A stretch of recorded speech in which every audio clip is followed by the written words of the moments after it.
Good. So we're looking at the lower cross syndrome. So our first reason for suspecting lower cross would be the overhead squat. So if she's feet are pointing straight ahead. Yep. There you go. Put your arms up at shoulder. There you go. 90-degree angles. Press straight up overhead. Good. So I set her up for the overhead squat. I have her perform the overhead squat. And when she does so, sit down to chair height for me.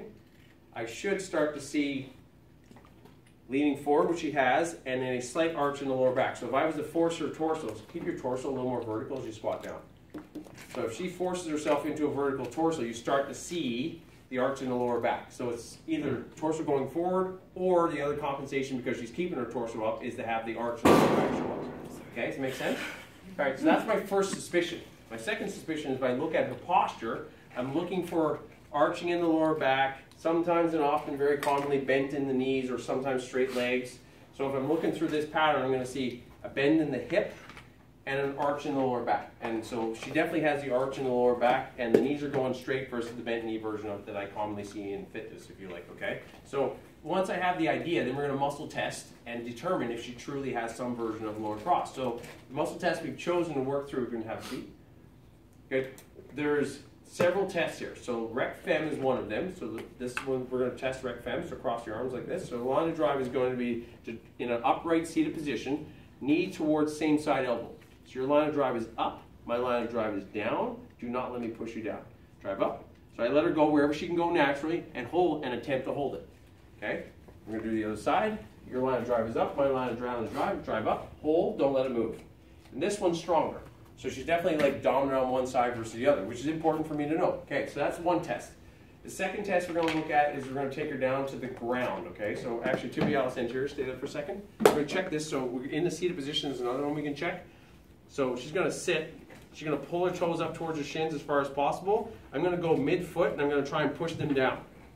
Because your line of drive is up, my line of drive is down. Don't let me push it down. And it breaks away a little bit, but it's relatively strong. We'll try the other side. Your line of drive is up, my line of drive is down. Do not let me push it down. And again, it's weak-ish, but not fully turned off. So it's like a medium tension in terms of like there's some resistance, but it doesn't fully break away. So if it broke away, she would have very limited range of motion. She does have limited range. And then when I pull down, her foot will go flat to the ground, which it does, but it definitely has some resistance in it, okay? So if I see more range, it's less inclined to drop down. So she's very low off the ground, which is an indication. And second indication is your line of drive is up, pull up, hold, don't let it move. And when I push, it goes down to the ground. Okay, particularly more on this side than the other. Okay, so that's tibialis anterior, which is part of that chain of events as well. Now we're going to do rectus abdominis. So she's going to lie on her back with her arms crossed, like so. And she's going to have her legs bent to 90 degrees. Good, right about there. She's going to do a curl up, so not a full sit up, like a curl up where she comes up into a flexed spine position, elbows across. And what I'm going to do is I'm going to stabilize her thighs, so curl up for me. Good, and then I'm going to attempt to push her down. And if I do this right, she breaks away or not. Okay, so come on up, curl up, hold, don't let it move. And if I push and she stays, it's strong. If I come up, good, hold, strong, good, don't let me move you. And if I push away and it drops, then she's weak. Right, so up. Hold, don't let it move.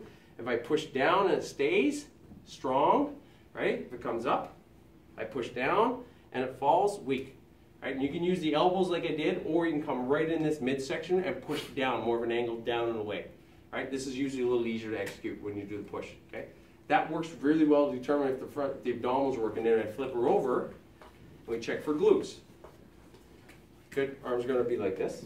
Good, so we're going to get her in a comfortable position.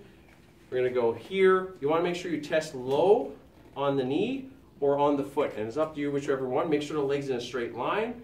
Good. So why don't we bring your ribs towards your pelvis just a little bit. Good. Awesome. Your line of drive is up. My line of drive is down. Your job is to lift that leg off the ground as high as you can. Straight up. Ready? Hold. Don't let it move. And it fails. All right. Good. Ready? Your line of drive is up. My line of drive is down. Keep your foot straight. Drive up. Hold. Don't let it move. And it fails. So her glutes are not firing on both sides, which is an indication again. So if I start to see like 2 or 3 of these muscles not work, it's a good indication that someone has lower cross. If it's just the one muscle, it might be something very joint or overuse specific relative to something she's doing in her daily life. That's your lower cross checks.